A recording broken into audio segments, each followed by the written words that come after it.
Hi, Mike DePung here.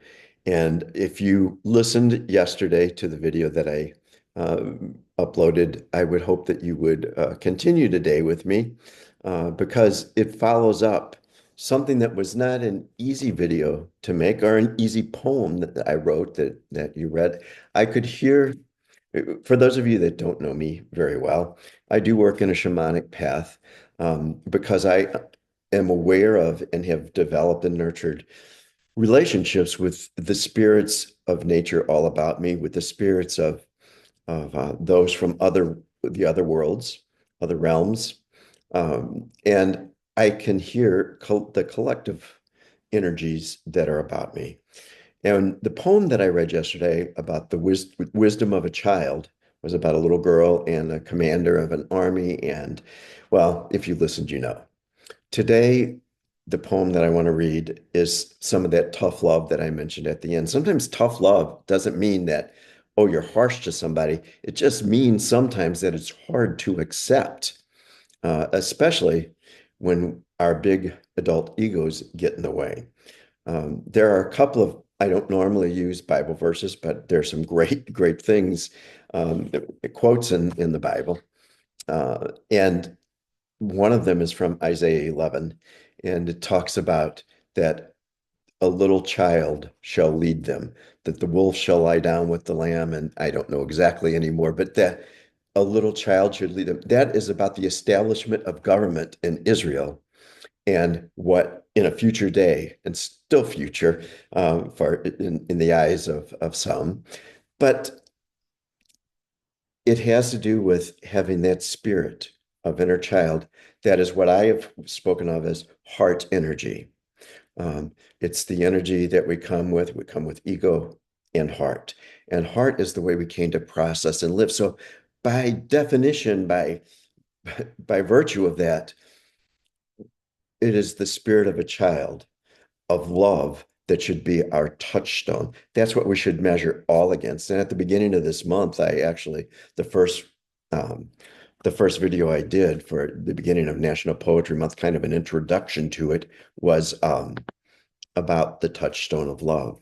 It tests is this really love? So when we are thinking about government and the economy and whatever the basis of it, if it is just ego scheming and planning and being politically savvy and beating everybody else because we outsmarted them, that doesn't make it leave a streak on the touchstone of love. It's insincere, it's inauthentic, and it's ineffective because it's going to lead to the kinds of crap that we see now in society, not only in American society, but around the world in many places. The touchstone of love is for measuring these things should be the heart of a child. That's why it's so important if you go through a healing process for those of you that are starting it, that you make sure that you address and that there's healing going on for your inner child, that little child inside that may have been squashed or uh, damaged or traumatized in some ways. It's so critical, and it's an ongoing process. It is for me still. But because I work in this way, I hear collective energies. I sensed that poem from yesterday coming to me, and the tough love part of it is it seems almost impossible to rectify, to reconcile the polarities that exist today. But after I wrote that poem, there was this other poem. I heard the collective voice of children in places like um, the Middle East and Gaza and Syria, where things are so bad. And you see these pictures, if you haven't seen them, of these little children and these people that are just living in on the rubbles of what was their life. And it's very moving. So I heard that collective voice of the children from these kinds of places, the children from here in the United States that go hungry, that go without, that don't have shelters at night many times. There's no reason or excuse from it. If we governed correctly, if we governed by the touchstone of love, if we tested every policy that was put out, every piece of legislation that was passed, if it was rubbed on that touchstone of love, And if it doesn't leave a true mark, then it's garbage. Here's the poem that I wrote the day after I wrote um, uh, Wisdom of a Child. I simply entitled this one, The Children. Take a sip.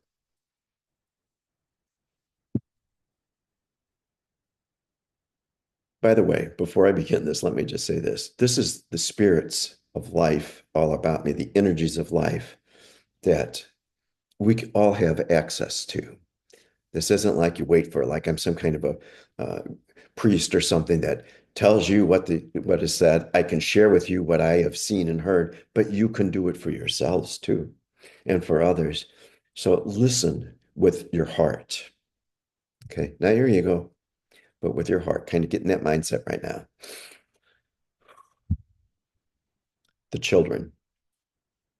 All you leaders of the world speak gibberish to the children when you justify wars and collateral damage, when you rationalize economics over hearing the children of the world and the ones who live next door, the red and black, brown, yellow, and white, who tell you of their hunger, their fears, their pain in the night when you sleep soundly, smug asses warm and fed, and allow your ego to pat you on the head to tell you how clever, skilled you are at destroying enemies, manipulating them for your own gain.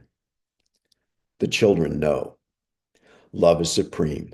Love that offers comfort, encouragement, and care for all those wounds your wars have laid bare, for all those deals you made, destroying houses, fauna, flora, and life, simply to know power, wealth, and control, none of which helps love flow the way we all wished to know. At least we did when we were children of the world. Yet you question the spirit of your inner child, who would, if you turned and remembered self, welcome you with smiles and a hug and forgive all the destruction and blood. The children trust and follow heart, and the ego ugliness that you leaders live maps lines across the chart of time that lead to disappointment you are blind to see, that clearly show no depth of soul and understanding of how to understand anything of heart. We, the children, see from the other side, where we enjoy comfort, peace, and love, which you so called leaders denied. If you really wish to change the world, to make it safe and fun, endowed with wealth, then hear us, for our wisdom far outstrips yours. We know, as goddesses and gods too, why we come to this middle world of Mother Earth. We have been those who helped give her birth, creators of worlds for us to know and enjoy, just as your little inner girl or boy. Do you cringe at such inferences made that the little children are God in flesh, and that all the missiles, bombs, drones, and guns mean nothing to true human souls who laugh when a butterfly lands in their nose? That's the poem. The essence of ourselves, the very core of us, is heart. That is why we came, and that essence is love. Heart is love. The essence of all of nature about us. That when I say that there is a spiritual essence to everything organic and inorganic, flora and fauna, that there's an unseen, almost like a mist or something, an unseen something there that we can't discern, that can't be measured, but it's there. And we know it's true. Some people who are very deep into science, and I am in some ways, but I could never deny the things that I have come to believe and see and know for myself. Why? Just because I can't design an experiment with research parameters and set it up so that I can quantify everything. No, you cannot do that.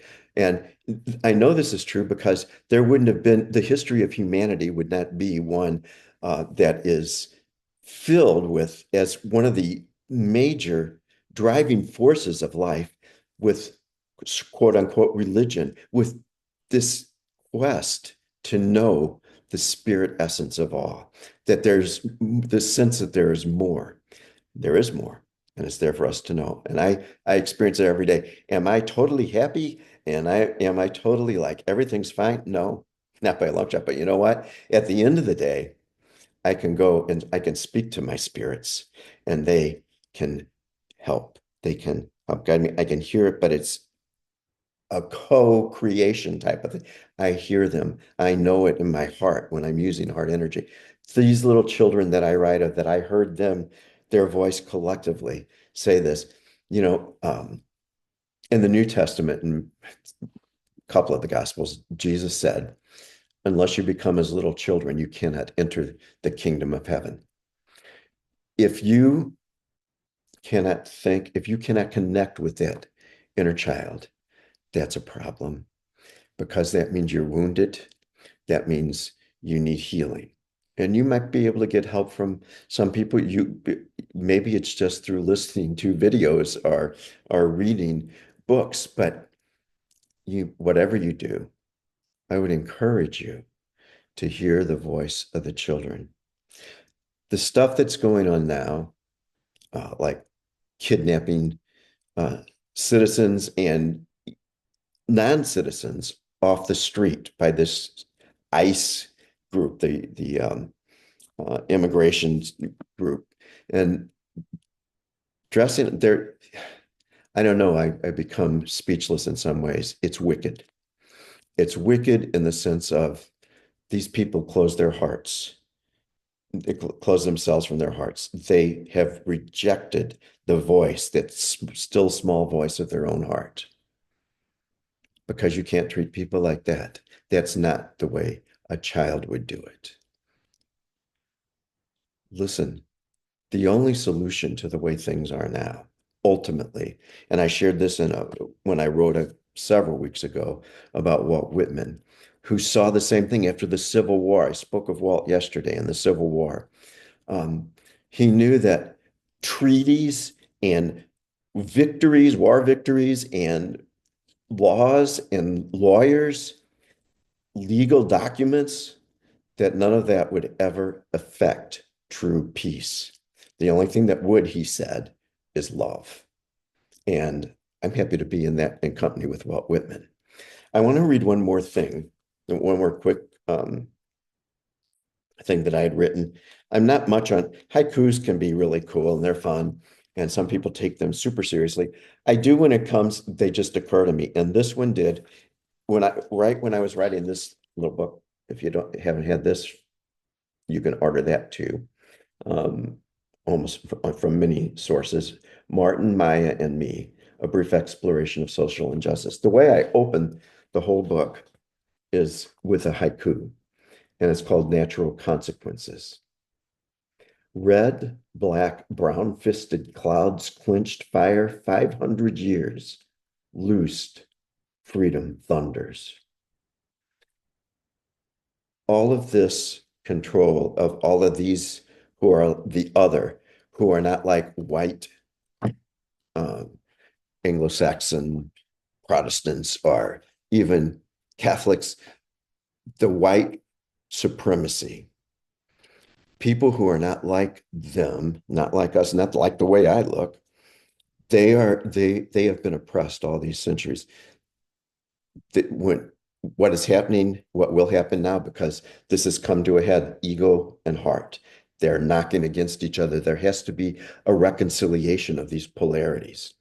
And what's going to happen, one of the things that is going to happen is uh, these peoples who have been oppressed and enslaved and marginalized and silenced for all these years that this country has been in the beginnings of it, when all the first explorations and everything for over 500 years, all of that is going to be loosed. The power of that is going to be loosed. And I'm not talking about violence. I'm talking about the spiritual energy is going to be loosed and it's going to thunder and things are going to change. And if we will just humble ourselves and become as little children, we will know the joy of that. We will be on the ground floor of true love and true peace. We will know that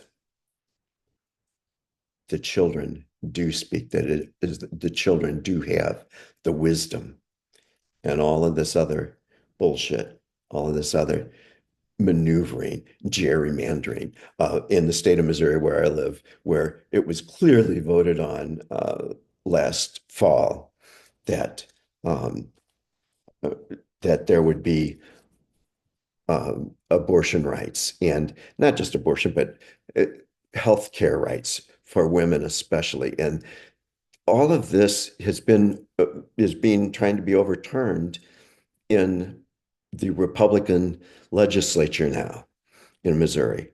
And it's always this fight and struggle and make people conform and control them, control the women, control those people of color, control those who just aren't like the prevailing white patriarchy. It's got to change. And it is changing. And I'm so glad that there are many people who are awakening to heart and understanding, wow, this is a process. We got to keep going. Let's encourage one another. If you have any response to this, let me know. If you have need of healing, of maybe more professional help than listening to one of my videos, let me know because I know people who can help you. And if I can, I will. But until next time or until you contact me, love and peace.